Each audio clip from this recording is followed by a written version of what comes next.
Sabe aquela curiosidade? O que será que rola no parquinho quando os adultos dão as costas? Pois é, hoje a gente vai espiar por uma janelinha. Uma janela que abre um mundo fascinante sobre a vida social das crianças bem pequenas. E tudo isso com base numa pesquisa, olha, surpreendente. Já parou pra pensar o que se passa na cabeça de uma criança de, sei lá, 3, 4 aninhos? Tipo, o que importa pra elas no dia a dia, o que elas valorizam, com quem elas se conectam de verdade? A gente costuma achar que sabe, né?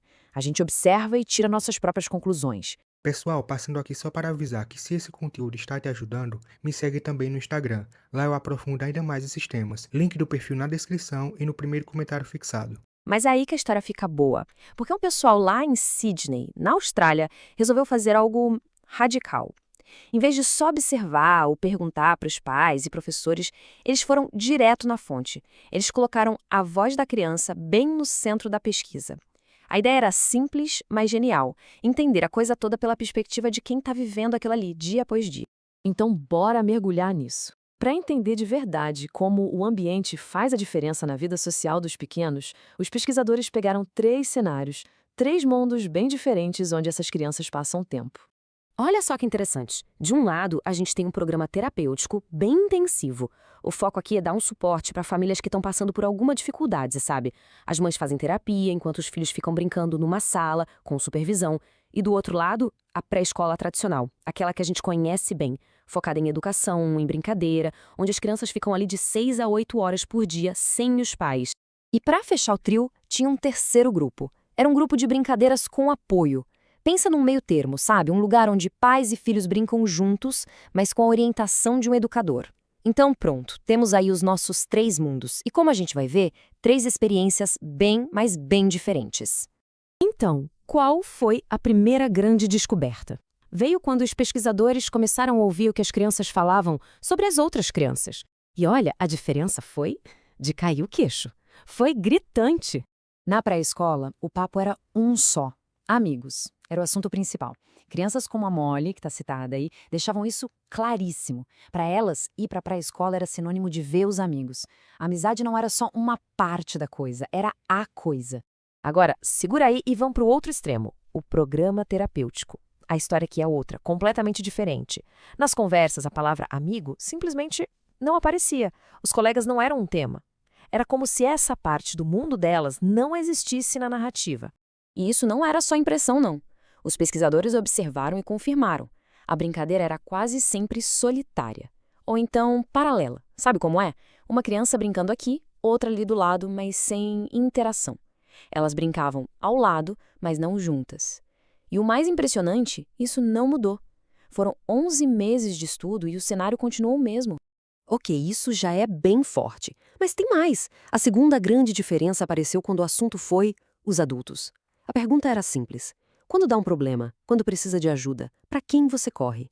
E a resposta foi cristalina. Dependia de uma única coisa. A mãe estava na sala ou não. Nos 2 lugares onde a mãe estava presente, tanto no programa terapêutico quanto no grupo de brincadeiras, não tinha erro. Era a mãe o porto seguro. Já na pré-escola, onde os pais não ficam, esse papel era todo dos professores. Era para eles que as crianças olhavam.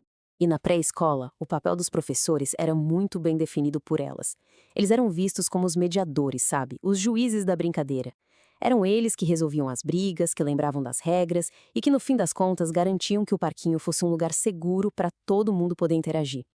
Então, até aqui a gente tem as histórias, o que as crianças contaram. E isso por si só já é super revelador. Mas e os números? Será que os dados frios, os dados objetivos, iam confirmar essa pintura tão diferente que as crianças desenharam com as palavras delas? Pois é, a pesquisa foi além. Eles usaram uma escala, uma ferramenta padronizada para medir a qualidade da interação social entre as crianças em cada um desses 3 mundos. E o resultado é esse que a gente vê no gráfico. É uma escada. Uma escadinha bem clara. Lá embaixo, com as pontuações mais baixas de interação, as crianças do programa terapêutico. No degrau do meio, o pessoal do grupo de brincadeiras. E lá no topo, mas lá no topo mesmo, a galera da pré-escola. E não era uma diferençazinha não, viu? Do ponto de vista estatístico, era um abismo. Os números não só confirmaram o que as crianças disseram, eles gritaram. O ambiente da pré-escola estava ligado a um desenvolvimento social muito, mas muito mais avançado. E isso, claro, leva a gente para a pergunta de $1 milhão. Por quê? O que explica uma lacuna tão gigantesca no desenvolvimento social dessas crianças? Bom, a pesquisa aponta para uma combinação de fatores, não é uma coisa só. São 4 pontos principais. Primeiro, a base de tudo, o vínculo da criança com os pais. Segundo, a oportunidade, ou seja, a chance de praticar essas habilidades sociais. Terceiro, a qualificação da equipe, dos adultos que estão ali. E quarto, uma ferramenta essencial, a capacidade de linguagem da própria criança. Olha só essa tabela. Ela mostra bem o fator oportunidade. Pensa bem, na pré-escola tem um grupo de umas 20 crianças, todas mais ou menos da mesma idade, entre 3 e 5 anos. É um monte de gente para interagir, para aprender a negociar, para fazer amizade. Agora, no programa terapêutico, o grupo era menor, umas 10 crianças, e a idade ia de 0 a 5 anos, com a maioria tendo menos de 3. Ou seja, na prática, tinham bem menos parceiros de brincadeira ali na mesma sintonia. Então, a grande lição aqui, o ponto central, é o poder incrível do ambiente. Não é só sobre ter um lugar para brincar. A estrutura toda, o número de colegas, se os pais estão presentes ou não, a preparação dos educadores, tudo isso junto cria ecossistemas sociais totalmente diferentes para uma criança crescer. E essa citação do estudo, olha, é de arrepiar. Ela diz que, para as crianças mais vulneráveis, oportunidades de brincar e fazer amigos pareciam não ter tanta importância. O que isso quer dizer?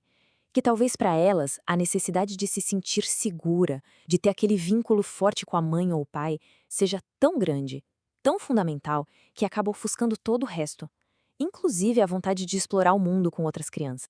E isso tudo deixa a gente com uma baita reflexão, né? Esse estudo mostra que a gente não pode simplesmente assumir que todo parquinho, toda creche oferece a mesma chance de desenvolvimento social. Então, a pergunta que fica no ar é: como é que a gente pode criar espaços, programas que realmente olhem para as necessidades de cada criança, principalmente as mais vulneráveis?